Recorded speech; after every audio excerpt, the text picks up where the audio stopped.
Alors c'est un peu compliqué d'y répondre parce que on ne connaît pas de traces de peau de Tyrannosaurus. On connaît en fait cependant des traces de peau d'un de ses proches cousins, Tarbosaurus, qui vivait en Mongolie. Et le petit morceau de peau de Tarbosaure fossilisé qu'on a trouvé ne montre pas du tout de traces de plumes, montre en fait une sorte de cuir écailleux, des sortes de grosses écailles un peu arrondies.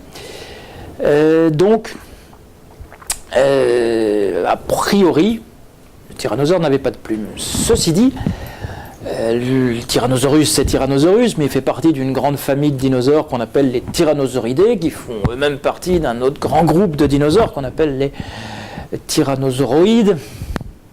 Et ces Tyrannosauroïdes, chez ces Tyrannosauroïdes, qui comprennent donc d'assez lointains cousins de Tyrannosaurus, les ancêtres si on veut, on en connaît un qui vivait en Chine il y a à peu près 130-135 millions d'années.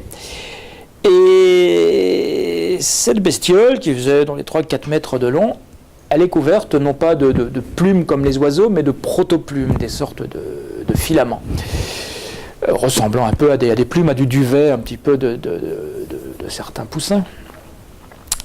Donc, on sait qu'un ancêtre ou un grand-oncle du tyrannosaure avait des plumes. Beaucoup d'autres dinosaures carnivores dans d'autres familles avaient des plumes. Mais le plus proche cousin du tyrannosaure n'avait pas de plumes. Alors, est-ce qu'au cours de l'évolution, les ancêtres du tyrannosaure ont perdu leurs plumes? Est-ce que Tyrannosaurus avait peut-être des plumes seulement sur certaines parties du corps qu'on n'a pas encore trouvées? Est-ce que c'était chez les jeunes de Tyrannosaurus, chez les poussins en quelque sorte de tyrannosaure? Une jolie image, le poussin de tyrannosaure. Est-ce que c'est chez les poussins de tyrannosaure qui avaient des plumes?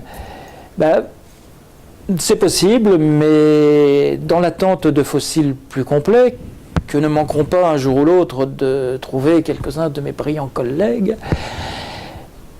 eh bien on ne sait pas.